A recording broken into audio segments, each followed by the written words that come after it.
先生と仲良くするの大事ですよ。本当にボロボロ。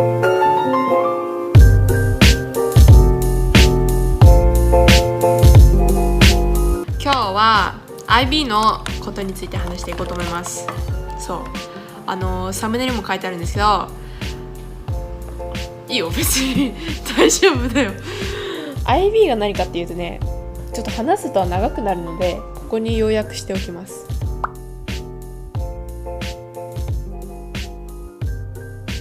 私ね PG32 だったんですよ。でそれがねファイナルグレードになって40点で、まず私が取ってたサブジェクトが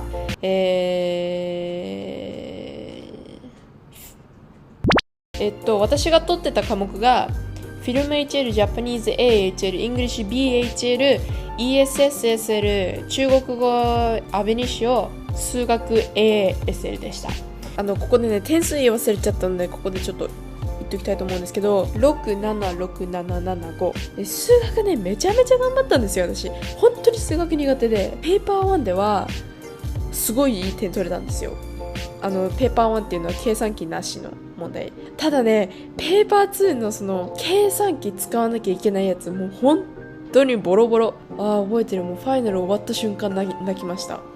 ギャン泣き。その日一日中心閉ざしてた。ルームメイトにめちゃめちゃ励まされたちなみに東大受かるには39点必要です。他の子とか普通にねもっと38とかそういうの取ってたから自分やばいなって思ったんですよ。その PG 取ったのが本番の試験5月の試験の4ヶ月ぐらい前、1月ぐらいだったと思うんですけど、32って聞いた時はさすがにちょっとショック。何も7がなかったんですよ。自分は勉強が苦手だって思ってた。なんかそういうコンプレックスが結構あって、多分あの頃の私は勉強なんかしないで私は他のもので生きていけるみたいなことを考えてたから、すごい課外活動に重きを置いたんですよ。なので全然勉強しようとしなかったというかダメですよね。ちょっと逃げてたみたいなところはあるかなと思います。でそれでフィルムが完全に科目として終わった次の日から猛勉強し始めました。猛勉強っていうほど猛勉強だったのかわからないんですけど、でも自分の人生の中で一番勉強しただろうなって感じです。チャッキーテラス。早速どういう勉強の仕方をしていったのか、どうやって3ヶ月で IB のグレードを8アップすることができたかでね、そんなに難しくないことなんですよ。皆さん多分やってると思うんですけど、1つ目がシラバスを熟読すること、2つ目が過去問をやりまくることで、3つ目が自分のその過去問を振り返って自分の弱みは何なのかっていうのをあぶり出して、それを徹底的に潰していくっていう、この3つだけなんですよ。例えばシラバスっていうのはどういうものかっていうと、それぞれの科目でシラバスっていうのがあるんですけど、シラバス日本語でなんだろう。シラバス学習要項っていうぐらいですから、それぞれの科目にあるんですよ。これをちゃんと読めば大体のその科目で何を知っておかなきゃいけないのかっていうのは分かります。絶対 100% 分かります。皆さん多分困ってるのはどういう風に勉強したらいいのかわからないってことだと思うんですけど、シラバスは自分が知っておかなきゃいけない情報が全部要約してあります。 ESS 例えばシラバスすっごい読み込んでて72ページぐらいあるんですけど、合計で毎日必ず目を通す。でシラバスは必ずその毎回科目でプリントアウトして、その A4 こういう横で半分、こっちに1ページこっちに1ページで、だから1枚で4ページ分印刷できるようにしてました。で、最初1ラウンド目はね、必ず自分の大事だと思うところ、自分がわからないところを全部マークしてください。マークして、でそれで私はねビジュアルから情報を得る方が得意なので、その自分が必要だなって思った写真などをプリントアウトコピーして、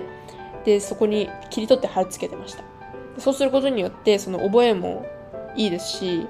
その科目の辞書みたいなのができて、自分が探してた言葉の意味がそのまま載ってるし、どういう風にそのその科目につながっているのかっていうのが分かります。だから要約すると、まず1ラウンド目は必ず自分の分からなかった言葉とかをマークする。で2つ目は分かりやすくするように写真をコピーして貼り付ける。で3つ目が毎日目を通す。じゃあ2つ目どういうことをしていけばいいのか。過去問ね、多分皆さんやってると思うんですけど、だいたい IB って決まってるんですよね、問題の形式っていうのが。でどういうふうに答えればいいのかっていうのもだいたい決まっているので、過去問をやり込むだけどういうふうに書けばいいのかっていうのが体に染みついてきます。これはもう何も別に言うことない、過去問やるだけです。でその3つ目が、その過去問を丸付けして必ず振り返る。絶対にこれやっちゃダメなのが、ちょっとなんか合ってるかもなみたいなのとかね、微妙に丸しちゃうんですけど、そういうのやめてください。絶対ちょっとでも間違ってたら×。なんでかっていうと IB の本部で丸付けされてる時にちょっとでも違うなとか、特にねバイオ生物っていうのはその一言一句間違っちゃいけないみたいな、そういう感じな科目でもあるので、気分が良くなりたいからといって丸しないでちゃんとびっしり×つけてください。ちょっと待って、まだある。3つだけじゃないわ。4つ目、人と話すこと。スタディバディみたいな感じで、ある友達とESS はこの子と一緒にやって、でシラバスを2人でテキストブックと照らし合わせながら、分からないところを潰していく。2人でお互いにこれってどういうことだろうね、ちょっと調べてみよう、こういうことらしいよ、へえそうなんだ、私はこういう情報を見つけたよみたいな感じでディスカッションしながらやっていくと、もうね頭に染みつきます。5つ目、先生と仲良くするのも大事です嘘はつけない。先生たちって結構関係してくるよ。日本語たくさん取ってる方たくさんいらっしゃると思うんですけど、ラングエッジリテチャー、日本語それは喋れるんですけど、ただその書くのがあんま得意じゃなかったんですね。で試験の2ヶ月前まではそのクラスで1番か2番目に悪かったんですよ。4取ったんですね、7点中。その過去問で先生に4びっしりつけられて、もうダメ何言ってるかわからない、何語だこれはみたいな感じって言われてたんだけど、もう毎日先生が開いてくれたワークショップは全部行って、で毎日1作品ずつその日本語のそのエッセイ過去問やったんですよ。あとはそのマークスキーム、そのどういう風にしたら点数を取れるのかっていうのが必ずそれぞれの過去問に載ってるじゃないですか。4つあるんですよ、セクションが。構成が大事、言葉遣いが大事、それをちゃんと理解して、毎日辛いけど1時間半頑張ってください。それで4から7に上がったから2ヶ月で。なのでそこは頑張ってほしいです。あとは皆さん寝てください。今が踏ん張り時だけど、ただ私が今日つけたのは12時までには寝ること。そんな寝てなかったけど、でもね、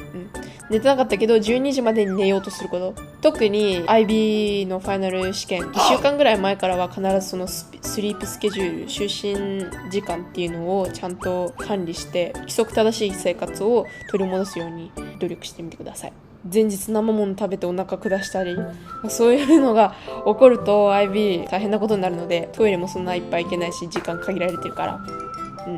だから、そこら辺は自己管理は気をつけるようにしてください。多分ね結構いるんじゃないかな、親があんた勉強大丈夫なのとか IB どうなってんのとか聞かないであげてください本人たちが一番分かってるし、親御さんのその心配してくださる気持ちも分かるんですけど、一番その親御さんにしてほしいなと思うことは食事の管理とか、彼らの健康をその気遣うっつったらちょっとあれかもしれないけど、そのちょっと心配してあげるとか、そういうことかなと思います。私の親はすっごい食べ物とか毎週のように送ってくれて、自分グルテン不対称なんですけど、なんかそういうグルテン入ってない食べ物とかすごい送ってくれたり、頭の回転が速くなるようななんか食べ物とかいっぱい送ってくれたりしたんで、なんかそういうことをしてくれると嬉しいと思うし、頑張れると思います。知らないと終わるよね。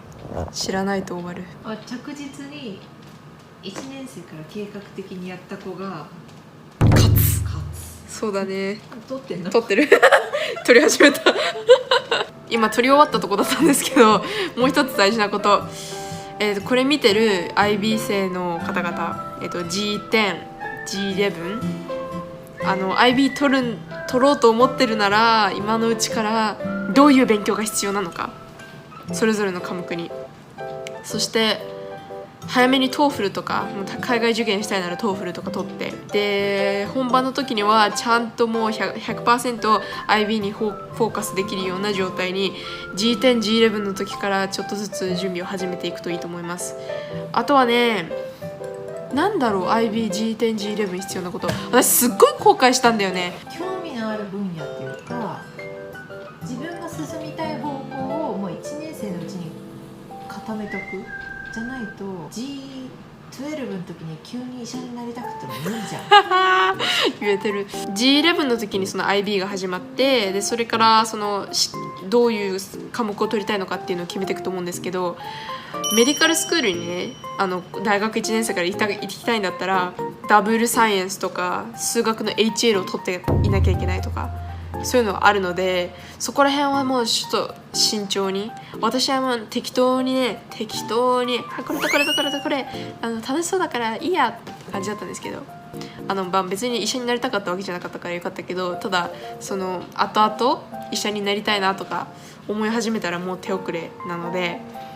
そこら辺は気をつけてください。まあなんとかなってるからね、私別に焦ることもない。ギャップイヤーって手もある。ギャップイヤー、いわゆる浪人あと1ヶ月